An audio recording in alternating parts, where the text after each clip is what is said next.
Bueno, vamos con las hipótesis que nos ofrece Laura Kiel.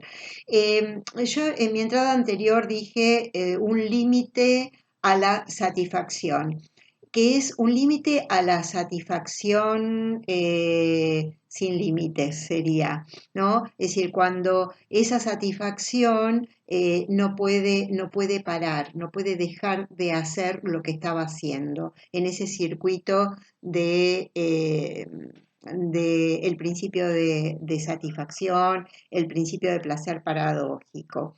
¿Qué va a plantear? ¿Cuál es la vuelta que le va a dar Laura Kiel? En la página 5 del texto de Kiel, me voy a detener en algo que me parece que es que es central en su argumentación. Ella va a decir, el valor y el sentido de los límites no están solamente en lo que prohíben, sino en lo que habilitan. Entonces, hay algo externo, no es que no hay algo externo, ya lo veníamos planteando desde el comienzo, que es la necesidad de las normas, pero para que esas normas hagan pie en la subjetividad, vamos a de nuevo a ubicarlo en nuestro nudo, ¿sí?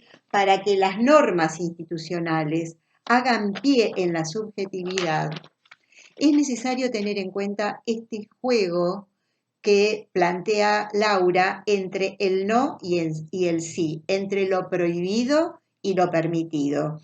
Entonces, el límite no va a poder hacer pie en la subjetividad en tanto y en cuanto no sea habilitante. Y ella va a plantear un ejemplo bien interesante, es el ejemplo del ajedrez, cuando uno aprende a jugar al ajedrez. Dice lo siguiente. Pensemos en cualquier juego reglado, como por ejemplo el ajedrez. ¿Cuál es el valor de su enseñanza? Precisamente que pone en acto la función de los límites. Le permite al sujeto la adquisición de reglas lógicas como condición de posibilidad para el desarrollo de sus capacidades simbólicas, conceptualización, descentramiento, abstracción, anticipación. Ahora bien, la aceptación de las reglas que habilitan el juego, que no es otra cosa que el reconocimiento de cierta legalidad, conlleva de manera implícita la otra cara del límite, la sujeción y conformidad a lo que queda prohibido, o sea, el acto de renuncia al vale todo o como a mí se me ocurra. ¿Qué quiere decir esto? Que no es posible jugar al ajedrez si no nos remitimos, si no consentimos a esos límites. No hay juego posible. Entonces avanza, dice, volviendo al ejemplo del ajedrez, resulta evidente que la presentación de las reglas por el lado del sí facilita su comprensión y apropiación. Cuando a un chico le decimos, el peón se mueve de a un casillero por vez y siempre hacia adelante, la torre se mueve en este sentido y el alfil en este otro, etc., ya está en condiciones de ponerse a jugar. Si se entusiasma y acepta el desafío, aprenderá que cuanto más se someta y descubra la lógica del juego, más se le abrirá un camino de posibilidades. En cambio, la presentación de las reglas por el lado de lo prohibido le agrega al mensaje un grado de complejidad enorme, ya que exige del chico el esfuerzo de decodificación para pasar de lo que no se puede a lo que queda como permitido, a la vez que no le facilita el encontrar el sentido de lo que se le impone, es decir, el para qué. Entonces, cuando vuelvan al texto van a poder verlo en toda su argumentación, que es sumamente interesante y bastante llevadero en su lectura, porque pone muchos ejemplos, también ejemplos del campo educativo. ¿Qué nos va a decir entonces acá Laura? Que para que el no funcione, tiene que ser habilitante. Y el caso del ajedrez es muy interesante. Entra por el cómo sí se mueve el peón, no cómo no se puede mover. Porque si nosotros entramos por lo que no, por lo prohibido, el sujeto tiene que hacer todo un rulo, una vuelta, para decodificar qué es lo que sí se puede. El peón no se puede mover en diagonal, no puede retroceder, entonces tiene que sacar la conclusión de que tiene que poder, para poder jugar, el peón tiene que moverse de tal o cual manera. Y esto es muy interesante para verlo, por ejemplo, volviendo al caso de Camilo, de César González, como a él le gusta llamarse. Dice, Camilo fue una manera, digamos, un recurso en donde hubo un sí para él. Él se refiere a Roberto Arlt cuando escribe sus aguafuertes porteñas, dice, si él puede hablar de esa manera, de cómo se habla en la calle, ¿por qué yo no puedo hablar de esta manera y no puedo escribir de esta manera con mi propia cultura? Cernir lo cultural particular de cada comunidad, de cada contexto, en un marco global, no es que se eluda lo global, pero tiene que anclar en lo particular de cada cultura y cómo esa cultura es apropiada por cada sujeto. En este ejemplo que da Laura, entonces se ve muy bien, y también en el caso de Camilo, cómo lo habilitante, que fue la posibilidad de la escritura, en el ejemplo que estoy dando ahora, otra faceta, es no la de la lectura con Rodolfo Walsh, sino de la escritura con Roberto Arlt, es qué es lo que sí se puede. Entonces, incluso ahí van a ver otros ejemplos que da ella de cómo hace un profesor de música, por ejemplo, en donde los chicos no lograban acercarse al trabajo y consentir al trabajo que él les estaba proponiendo, y entonces en lugar de plantear qué es lo que no se puede hacer con los instrumentos, empieza planteando un decálogo de qué es lo que sí se puede hacer con los instrumentos.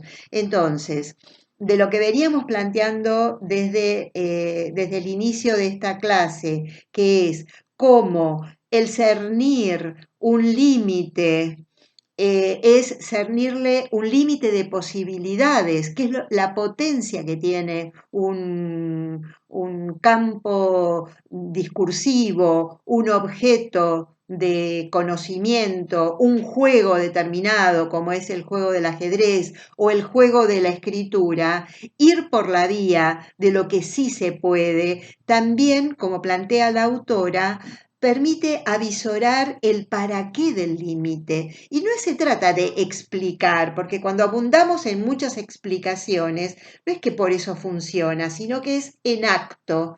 En acto uno muestra cómo lo que es habilitante permite entrar en juego, permite entrar en un determinado juego.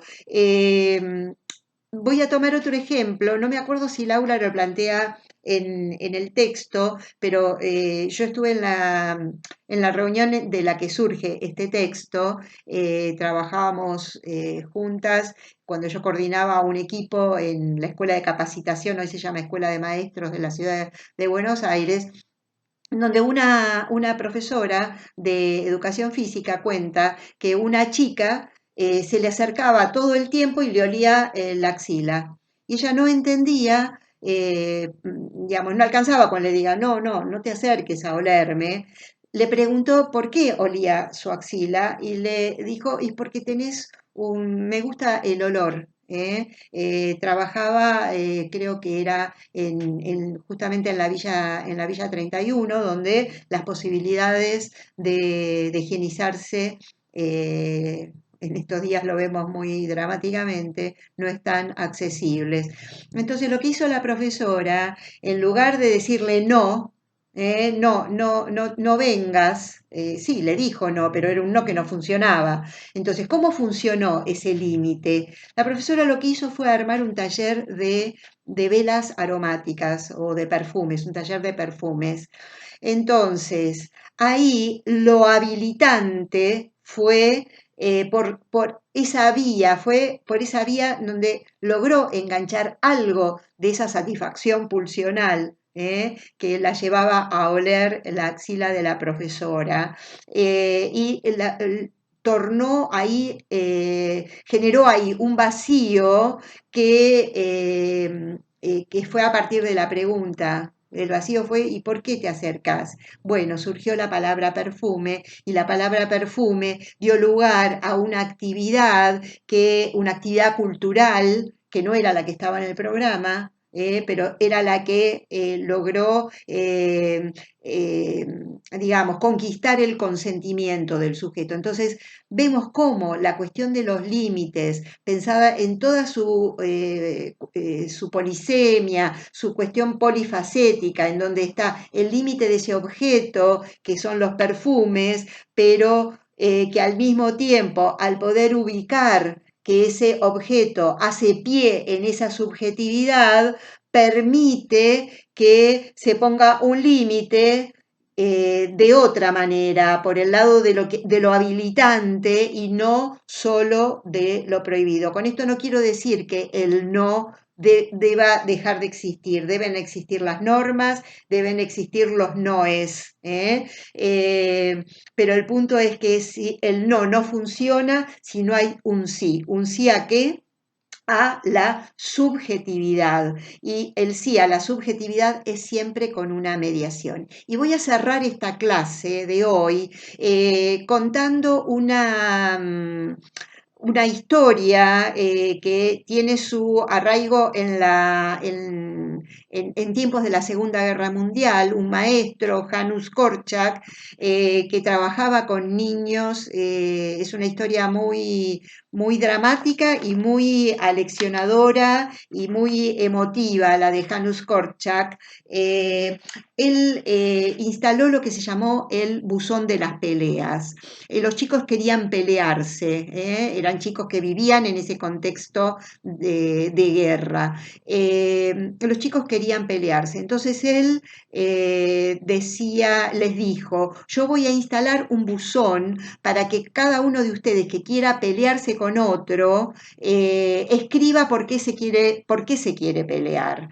Entonces, no le dijo que no a la pelea, pero les dijo, bueno, les doy el sí, pero vamos a usar esta mediación que es la escritura. Entonces los chicos, es decir, él dio su consentimiento como profesor a la necesidad de los chicos de manifestar su enojo, pero le puso una mediación que va por la vía de el sí, de lo habilitante. Entonces los chicos escribían las notitas, se llenó el buzón de los mensajes de por qué le querían pegar a un compañero y el resultado fue que muchas de esas peleas se disolvieron a partir de que pudieron contar con esa mediación de ese recurso de la escritura. Entonces cuando Laura Kiel se pregunta, ¿son sin límites o limitados? ¿Limitados de qué?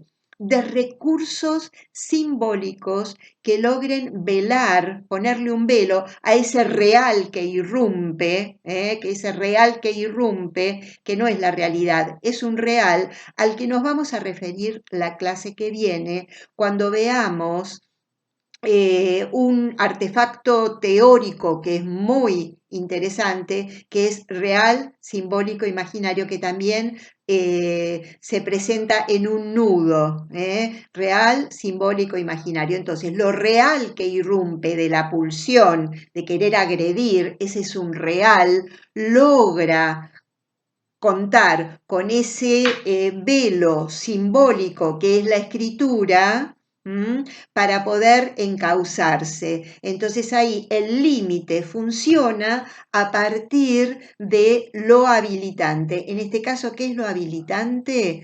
la escritura. Bueno, queda abierto el foro para que ustedes puedan llevar sus consultas y seguimos por allí. Nos reencontramos por aquí el lunes próximo. Buena semana.